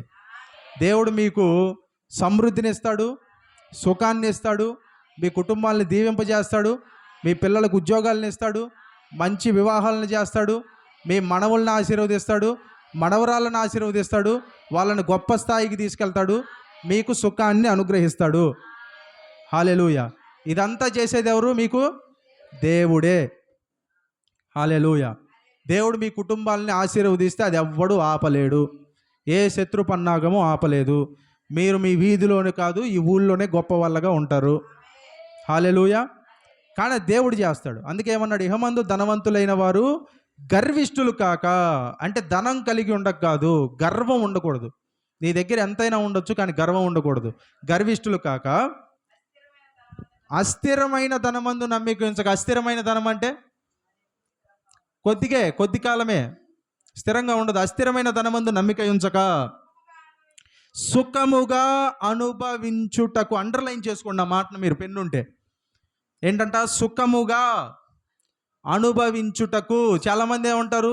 సుఖంగా ఉండటం దేవుడికి ఇష్టం లేదు అంటారు. మరి బైబిల్లో ఏమన్నాడు? ఇక్కడ చదవండి. కొంచెం కళ్ళజోడు తుడుచుకొని చదవాలి వాళ్ళు. ఏమన్నాడు? సుఖముగా అనుభవించుటకు సమస్తమును. కొన్నిటిని కాదు. మీకేమిస్తాడు తెలుసా? మీరు సుఖంగా ఉండాలని చెప్పి దేవుడు మీకు సమస్తాన్ని. సమస్తం అంటే డబ్బు ఇస్తాడా? ధనం ఇస్తాడా? ఐశ్వర్య ధన గణతలు ఎవరి దగ్గర ఉన్నాయి? దేవుడి దగ్గరే. ధనాన్ని ఇస్తాడు, కానీ ఎప్పుడు ఇస్తాడు? మీరు దాన్ని సరిగ్గా వినియోగపరచగలరు అని దేవుడు నమ్మినప్పుడు. హల్లెలూయా. ధనం ఇస్తాడు. మీరు సుఖముగా అనుభవించుటకు సమస్తమును. సమస్తము అంటే మీరు ఏదైనా పెట్టండి అందులో. ఆరోగ్యము, సమస్యల నుండి విడుదల, ఐశ్వర్య ధన గణతలు, సమస్తమును ఎట్లిస్తాడు? మళ్ళీ ధారాళముగా. అందరూ చెప్పండి, ధారాళముగా అనండి. ధారాళముగా. గాని సాగదీయండి. ధారాళముగా అంటే అంటే ధారాళంగా అంటే సగం సగం కాదు. ఇప్పుడు ఎవరి దగ్గరికి అప్పు అడగటానికి వెళ్తే, అప్పు ఇచ్చే వ్యక్తి దగ్గరికి వెళ్తే వాళ్ళందరికీ అప్పిస్తే ఈ నెల కొద్దిగా లేదు, ఇది సర్దుకొని కొద్దిగా ఇస్తారు. దేవుడు అలా ఇవ్వడు. మీరు వచ్చి ప్రభువా నాకు 1000 రూపాయలు కావాలి అంటే, ఇదిగో 700 తీసుకో. ఈ నెల కొద్దిగా టైట్గా ఉంది, ఈ నెల భక్తుల రద్దీ ఎక్కువైంది, భక్తుల తాకిడి ఎక్కువైంది, ఈ నెల కొద్దిగా అందరికీ సర్దేలోపు టైం పట్టింది, ఇది సర్దుకో అని ఇవ్వడు దేవుడు. హల్లెలూయా. మీరు అడిగిన దానికంటే ఎక్కువ ఇస్తాడు ఆయన. ఆమేన్. హల్లెలూయా. ధారాళముగా దయచేయు దేవుని యందే ఏముంచాలి? నమ్మిక ఉంచుడని ఆజ్ఞాపించుము అంటాడు. ఆ పదం ఉందా? ఆజ్ఞాపించుము. ఆజ్ఞాపించుమంటే రిక్వెస్ట్, బతిమలాడటం కాదు. అమ్మ నమ్మిక ఉంచండి అమ్మా కాదు. దేవుణ్ణే నమ్మండి అని ఆజ్ఞలాగా చెప్పటం. కాబట్టి చాలామంది చెప్పినట్టు యేసుప్రభుని ఆయన నమ్ముకుంటే మొహం వేలాడేసుకుంటూ ఉండాలి, సంతోషం ఉండదు, అన్నీ ఉంటాయి, బాధలు ఉంటాయి. కానీ వాటిల్లో కూడా దేవుడు మనకేం చెప్పాడు? మొదట్లోనే సంతోషంగా ఉండమని చెప్పాడు. అదే దేవుడు మనకేమి ఇస్తాడంటే సంతోషముగా, సుఖముగా ఉండటానికి సమస్తాన్ని ధారాళంగా దయచేస్తాడు. ఏ ఎక్స్ట్రీమ్కి మనం వెళ్ళాల్సిన అవసరం లేదు. అటు ఎక్స్ట్రీమ్కి వెళ్ళిపోయి ధనమే దేవుడు అనే దాకా వెళ్ళిపోతే దానికన్నా ప్రమాదం ఇంకోటి లేదు. ఇటు ఎక్స్ట్రీమ్కి వచ్చేసి పేదరికంగా ఉంటేనే దేవుడు మనతో ఉన్నట్టు అంటే అది తప్పే. చాలామంది ఏంటంటే ఉంటే అటు ఉంటారు, లేదా ఇటు ఉంటారు. చాలామందికి ఒక మధ్యలో ఒక రేజర్ షార్ప్ లైన్ ఉంటుంది, ఒక బ్యాలెన్స్ ఉంటుంది. ఆ బ్యాలెన్స్లో దేవుడే నడిపించాలి మనల్ని. ఎవరు మనల్ని అక్కడ నిలబెట్టలేరు. మనుషులందరూ ఎట్లుంటారంటే ఉంటే అటు లేదా ఇటు. రాజకీయ పార్టీలు కూడా ఏమంటారు? నువ్వు లెఫ్టా రైటా అంటారు. అంటే ఏంటి? లెఫ్ట్ అంటే ఏంటి? రైట్ అంటే ఏంటి? లెఫ్ట్లో ఉంటే నీ ఐడియాలజీ ఏంటి? రైట్లో ఉంటే నీ ఐడియాలజీ ఏంటి? ఇప్పుడు పొలిటికల్ పార్టీస్లో కూడా నువ్వు బులుగా లేదా పసుపా అంటే మనిషికి ఏంటంటే ఎటో చోటు ఉండాలి. లేదు నేను నాకు ఎవరికి ఓటు వేయాలనిపిస్తే వాళ్ళకి వేస్తా అంటే కుదరదు. ఎందుకంటే నువ్వు ఏదో ఒకటి చెప్పాలి, నువ్వు చెప్పిన తర్వాత నీతో వాళ్ళు వాదించాలి. అంటే ఏంటి? మనిషి ఎప్పుడు ఎక్స్ట్రీమ్లో ఉండాలి.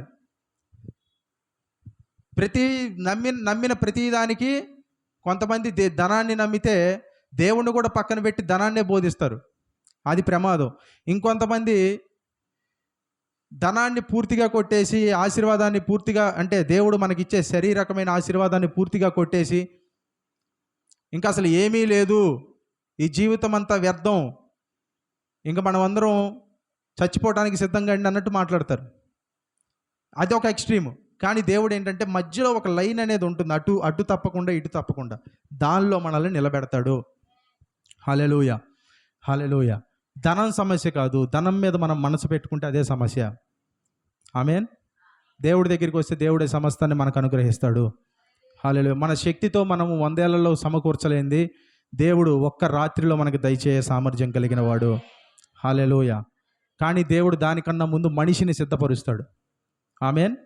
మనిషిని సిద్ధపరిచి, బైబిల్లో మీరు అన్నీ చూడండి, మనిషికి ఒక పాత్ర ఇవ్వటానికన్నా ముందు, రోల్ ఇవ్వటానికన్నా ముందు ఎట్లా ఇచ్చాడు దేవుడు, మనిషిని సిద్ధం చేస్తాడు ఫస్ట్. హల్లెలూయా. దావీదికి నువ్వు రాజు అవుతావని ఎన్ని ఏళ్ళకి చెప్పారు? దావీదికి 16-17 ఏళ్ళకే చెప్పారు. కానీ రాజు ఎన్ని ఏళ్ళకి అయ్యాడు? 30 ఏళ్ళకి అయ్యాడు. 13 ఏళ్ళు వేస్ట్ చేశాడా దావీదు? 13 ఏళ్ళు వేస్ట్ చేశాడా? ఎవరన్నా వచ్చి దేవుడు నీకు రాజు అవుతాడని వాగ్దానం చేశాడు కదా, మరి రాజు అవ్వలేదే అని ఎవరైనా అంటే కింద జరిగేదో వాళ్ళకి కనపడదు. ఆమేన్. యోసేపుకి కళ్ళు వస్తే ఇంట్లో వాళ్ళందరూ ఏమన్నారు? ఇంట్లో వాళ్ళే ఏమన్నారు? అరే కళ్ళగనేవాడు వచ్చాడరా అన్నారు. చివరికి ఏమయ్యాడు? విచిత్రం ఏంటంటే దేవుడు ప్రవచనం చెప్పిన ప్రతిసారి పరిస్థితి క్షీణిస్తుంది. హల్లెలూయా. చాలామంది ఏంటంటే ప్రవచనం చెప్పంగా దేవుడు నిన్ను గొప్ప చేస్తాడు అనగానే రెండో రోజు పొద్దున్నే వడ్డారాలతో ఇవన్నీ మంచి నగలేసుకొని నిద్రలేస్తారేమో అనుకుంటారేమో. రెండో రోజు పగలు అంతకు ముందున్న కన్నా శ్రమ హీట్ పెరిగిద్ది. దేనికంటే మంచి కార్యం దేవుడు చేసేదానికన్నా ముందు కొలిమిలో నుంచి వెళ్తారు. హల్లెలూయా. ప్రవచనం వచ్చింది అంటే సంతోషపడి చప్పట్లు కొట్టేవాళ్ళు ఉంటారు, కానీ దాని తర్వాత వచ్చేది వస్తేనే అసలు నిజంగా ఈ ప్రవచనం జరిగిద్దా అనిపిస్తుంది. కానీ అది ఖచ్చితంగా జరిగిద్ది. ఎందుకంటే దేవుడు ప్రవచనాన్ని సిద్ధపరచట్ల, నిన్నే ప్రవచనంగా మారుస్తున్నాడు ఆయన. హల్లెలూయా. ప్రవచనం నెరవేరింది కాదు. చాలామంది అద్భుతం కోసం ఎదురు చూస్తూ ఉన్నారు, కానీ దేవుడు మిమ్మల్ని ఒక అద్భుతంగా మార్చాలనుకుంటున్నాడు. అది ఉత్త పుణ్యాన్ని అయ్యే పని కాదు. అది దానికి చాలా సమయం పట్టుద్ది, దానికి చాలా కొలిముంది, ఇబ్బందులు ఉంటాయి. కానీ చివరికి మీరు ఎలా ఉంటారంటే మీరే అద్భుతంగా మారుతారు. హల్లెలూయా. అది ఏ మనిషి చేయలేడు. సౌలు కూడా ఉన్నాడు. సౌలుకి చెప్పిన మాట ఏంటి? సౌలు వెంటనే రాజయ్యాడు, కానీ సౌలు మారకుండా రాజయ్యాడా? ఎట్లయ్యాడు? సమూయేలు ప్రవచనం చెప్తాడు, ఏమంటాడు? నువ్వు ఇతర మనిషి వలె నువ్వు మారతావు, నీ హృదయం మారుతుంది అని చెప్పిన తర్వాత అతడు స్వదేశానికి, అంటే తన ప్రాంతానికి వెళ్ళిన తర్వాత ప్రవక్తల మధ్యలో ఉండి ప్రవచనం చెబుతుంటే చుట్టుపక్కల ఉన్న తన సొంత వారు ఏమన్నారంట? సౌలు ప్రవక్తలలో ఒకడా. ఏమన్నారంట? సౌలు కూడా ప్రవక్తల్లో ఒకడు వంటి వాడాయనా. అంటే సౌలు రాజుగా మారటానికన్నా ముందు ఏమయ్యాడు? తన మనసు మారింది, తన ప్రవర్తన మారింది, తన మాట మారింది, ప్రవక్తలాగా మారాడు. అంటే దేవుడు మీకు ఇచ్చిన కార్యము జరగాలి అంటానికన్నా ముందు, మీ పరిస్థితి మారటానికన్నా ముందు మీరు మారతారు. హల్లెలూయా. మీ నోరు మారుతుంది, మీరు చూసే విధానాలు మారుతాయి. హల్లెలూయా. అబ్రహాము కూడా ఏమన్నాడు? నేను నీకు సంతానాన్ని ఇస్తాను అన్నాడు. కానీ అంతకన్నా ముందు అబ్రాము పేరుని దేవుడు ఏం చేశాడు? అబ్రహాముగా చేశాడు. అంటే ఏంటి? అబ్రాము అంటే తండ్రి, అబ్రహాము అంటే అనేక జనములకు తండ్రి. అంటే ప్రతిసారి తన గురించి తాను వేరే వాళ్ళకి చెప్పాలనుకున్నప్పుడు ఎలా చెబుతాడు? నేను అబ్రహాముని, అంటే నేను అనేక జనాలకి తండ్రిని పరిచయం చేసుకోవాలి. తర్వాత ఏం పెట్టాడు? ఒక గుర్తు పెట్టాడు, సున్నతి గుర్తును పెట్టిన తర్వాత ఏమవుతుంది? ఆ సున్నతిని చూసిన ప్రతిసారి ఏమర్థం వస్తుందో తెలుసా? ఆ 17వ అధ్యాయం, ఆదికాండం 17వ అధ్యాయం మొదటి వచనంలో 13 సంవత్సరాల తర్వాత ప్రత్యక్షమైన దేవుడు అబ్రహాముకి ఏం చెప్తాడంటే, నేను సర్వశక్తి కలిగిన దేవుణ్ణి. ఎందుకు? అంతకు ముందు అధ్యాయంలోని అబ్రహాం ఏం చేస్తాడు? తన భార్య అయిన శారా మాట విని హాగరుతో వెళ్ళి ఇష్మాయేలుని కంటాడు. ఎందుకు? వాగ్దాన పుత్రుణ్ణి ఈ లోకానికి తీసుకురావటానికి అబ్రహాము, అలాగే అబ్రాము శారా ఏమనుకున్నారంటే మా శక్తి వల్ల అవుతుంది అనుకున్నారు. అందుకే అబ్రాము హాగరు వల్ల పుట్టిన సంతానమైన ఇష్మాయేలు వాగ్దాన పుత్రుడు అవుతారని వాళ్ళు విశ్వసించారు. కానీ దేవుడు ఇష్మాయేల్ని తృణీకరించాడు. ఎందుకంటే నీ శక్తి వలన బయటికి ఈ లోకంలోకి వచ్చేది ఏది దేవుని చిత్తాన్ని నెరవేర్చదు. నీ శరీరం వల్ల జరిగే కార్యాన్ని దేవుడు వాడుకోడు. దేవుడు ఆత్మ వల్ల చేసే కార్యాలని దేవుడు వాడుకుంటాడు. హల్లెలూయా. నీ శరీరం వల్ల జరగాలంటే త్వరగానే చేసుకోవచ్చు నువ్వు కార్యం, కానీ ఆత్మ వల్ల జరిగేవి చాలా టైం పట్టింది. హల్లెలూయా. చాలామంది ఒక వ్యక్తిని చూసి, ఈ వ్యక్తి ఎట్లానే ఉన్నాడు, ఎప్పుడు చూసి ఇంతే ఉన్నాడు, సంవత్సరాల తరబడి ఇంతే ఉన్నాడు, ఏం చేయట్లేదు, ఏం కావట్లేదు, ఏం మాట్లాడట్లేదు, ఎక్కడికి వెళ్ళట్లేదు అంటారే కానీ ఆ కింద పాతుకుపోతున్న వేర్లను ఎవరు చూడరు. చెట్టు కింద వేర్లను ఎవరైనా చూస్తాడా? చెట్టు కింద వేర్లు ఎవరికైనా కనపడతాయా? కనపడవు. కానీ కొన్ని సంవత్సరాల తర్వాత తుఫాను వస్తే ఎంత త్వరగా లేచిన చెట్టు అంత త్వరగా పడిపోతుంది. ఎప్పుడూ మౌనంగా ఎక్కడో వెనకబడి ఉన్న వ్యక్తి కింద చెట్టు వేర్లు పాతుకుపోయినాయి కాబట్టి ఎంత పెద్ద తుఫాను వచ్చినా పడడు. ఆమేన్, హల్లెలూయా. కాబట్టి మనుషులందరూ పై రూపాన్నే చూస్తారు. హల్లెలూయా. మీ జీవితం కూడా ముందుకు కదలట్లేదేమో, అర్థం ఏంటంటే కింద వేర్లు పారుకుపోతున్నాయి, అటు ఇటు బాగా దృఢంగా అవుతుంది. బయట ఉన్నోళ్ళు చూసి ఎన్ని సంవత్సరాలు ఉన్నా ఇలానే ఉన్నాడు, పైకి ఏమి కనపడట్లేదు, ఏమీ చెయ్యట్లేదు, ఏమీ అవ్వట్లేదు, అసలు వీడు వ్యర్థం, వీడు పనికి రానోడు అనేదాకా దేవుడు ఆగుతాడు. ఎందుకంటే అక్కడి నుంచి దేవుడు లేపి వాడుకుంటే అప్పుడు మహిమ మనకు కాదు, దేవుడికి. హల్లెలూయా. కాబట్టి ఎవరైనా మిమ్మల్ని చూసి మీరు పనికి రానోళ్ళు అంటే మీరు ధన్యులు. ఎందుకంటే దేవుడు వాడుకోవటానికి మీరు అర్హమైన పాత్రగా మారిపోయారు. మనుషుల దృష్టికి తృణీకరమైన రాయినే దేవుడు మూలకి తలరాయిగా మారుస్తాడు. ఆమేన్, హల్లెలూయా. ఇంకా 49వ యెషయా గ్రంథంలో ఏమంటాడు? చదవండి ఒకసారి త్వరగా ఈ మాట చదివి ప్రార్థన చేద్దాం. 49 యెషయా రెండవ వచనం చదవండి. యెషయా గ్రంథం 49వ అధ్యాయము. నా నోరు వాడిగల ఖడ్గముగా ఆయన చేసి ఉన్నాడు, తన చేతి నీడలో నన్ను దాచి ఉన్నాడు. చూడండి దేవుడు ఏం చేశాడంట? నన్ను, అందరూ అనండి, నన్ను మెరుగుపెట్టిన అంబుగా చెప్పాలి చేసి తన అంబుల పొదిలో మూసిపెట్టి ఉన్నాడు. ఏంటంట? మెరుగుపెట్టిన అంబుగా చేస్తే ఏం చేయాలి? వెంటనే ఏం చేయాలి? మన ఉద్దేశం ప్రకారం వాడాలి. కానీ ఏం చేశాడంట? ఆయన తీసుకొని వచ్చి అంబుల పొదిలో మూసిపెట్టాడంట. ఎందుకంటే ఆయన ఎంత మెరుగు పెట్టాడంటే చిన్న చిన్న పనులకు నిన్ను వాడ్డు. అర్థమైందా? బాగా మెరుగు పెట్టిన బాగా పదునున్న కత్తిని దేనికి వాడతారు? బాగా పదును పట్టిన గొడ్డల్ని దేనికి వాడతారు? పెద్ద పెద్ద చెట్లను నరకడానికి వాడతారా? నిన్ను బాగా పదును పెట్టి దేవుడు ఏం చేస్తాడంటే దాచిపెడతాడు. ఎందుకంటే ఇంకా పెద్ద పని రాలా నీకు. ఆమేన్. మూసిపెట్టాడు. పదును పెట్టంగానే గొడ్డలు ఏమనుకుంటుంది? పద ఇంకా నన్ను వాడిగా చెట్టును నరకాలనుకుంటుంది. కానీ అట్లా వాడ్డు దేవుడు. బాగా మెరుగు పెట్టాడంటే మూసి పెట్టాడంట. అసలు అర్థం ఉందా? మెరుగు పెట్టడం ఏంటి, మూసి పెట్టడం ఏంటి? మెరుగు పెట్టింది ఎందుకంటే నిన్ను చిన్న పనులను వాడటానికి కాదు. ఆమేన్. అందుకే మీరు సైలెంట్గా ఉన్న కాలము అది తక్కువైందేమీ కాదు. మీ మీ మీ యొక్క పని బయటికి కనపడని కాలము తక్కువైందేమి కాదు. మీ పరిచర్య వెడలని కాలము తక్కువైందేమి కాదు. అది మెరుగు పెడుతున్న కాలము. హల్లెలూయా. మెరుగు పెడుతున్న కాలము. అది బయటకు వెళ్ళటము ఎంత ప్రాముఖ్యమో కూర్చొని మెరుగు పెట్టబట్టం కూడా అంతే ప్రాముఖ్యం. హల్లెలూయా. కానీ ఇప్పుడు ఒక స్లింగ్ షాట్ అంటే ఒక రాయిని, ఇది ఉంటుంది కదా, రాయిని ఇట్లా పెట్టి లాగి కొడతారు తెలుసా? Cat ball. దాన్ని ఒక రాయి పెట్టి కొంచెం వెనక్కి లాగి వదిలితే ఏమవుతుంది? అక్కడ పడిద్ది. బాగా లాగి ఇంకా లాగలేము అన్నదాకా లాగి వదిలితే ఎక్కడికి వెళ్ళిద్ది చెప్పండి? ఇక్కడ పడిద్దా? ఎక్కడ దాకా వెళ్ళిద్దో? మన కంటికి కనపడిద్దా? ఎక్కడికో వెళ్ళిపోద్ది. హల్లెలూయా. దేవుడు కూడా మనల్ని అందులో పెట్టి కొద్దిగా లాగి వదిలితే ఇక్కడే ఉంటాం. బాగా వెనక్కి లాగుతుంటే మనం ఏమనుకుంటాం? ఇంకెన్నాళ్ళు ప్రభువా, ఇంకెన్నాళ్ళు వెనక్కి ఉండాలి. ఇంకా లాగుతాడు, ఇంకెన్నాళ్ళు ప్రభువా. చుట్టూ ఉన్న వాళ్ళందరూ వీడేంటి, వీడి పరిస్థితి రోజు రోజుకి క్షీణిస్తుందిగా, వీడి పరిస్థితి రోజు రోజుకి ఏంటి వెనక్కి వెళ్ళిపోతుంది, అయిపోయింది, వీడి పని అయిపోయింది. ఎందుకు వెనక్కి వెళ్ళిపోతుంది? ఆయన లాగి లాగి లాగి అంతా క్షీణించి ఇంకా నీ జనాలు నీ మీద నమ్మకం లేని దాకా లాగుతాడు. కానీ ఒకసారి వదిలాడా మీరు ఇంకా ఎవరి కంటికి కూడా కనపడరు. హల్లెలూయా. ఆయన నోటితో సమాధానం చెప్పడు, ఆయన క్రియలతో చెప్తాడు ఆయన. హల్లెలూయా, హల్లెలూయా. దేవునికి స్తోత్రం చెప్పండి గట్టిగా. హల్లెలూయా, హల్లెలూయా. కాబట్టి సైలెంట్గా ఉన్న సీజను సైలెన్స్ కాదు, దేవుడు మెరుగు పెడుతున్న పని, కింద వేర్లు పారుతున్న పని, వెనక్కి నిన్ను రాయిలాగా లాగుతున్న పని. ఒకసారి చిన్న చిన్న వాటికి దేవుడు నిన్ను వాడుకోడు కాబట్టే దేవుడు నిన్ను దాచిపెట్టాడు. హల్లెలూయా, హల్లెలూయా. కాబట్టి దేవుడు నిన్ను ఖచ్చితంగా బలపరుస్తాడు. దేవుడు మిమ్మల్ని దీవిస్తాడు, మీ కుటుంబాలకి సమృద్ధినిస్తాడు, మీరు సుఖంగా అనుభవించడానికి సమస్తాన్ని ధారాళంగా దయచేస్తాడని మీరు నమ్మాలి. హల్లెలూయా.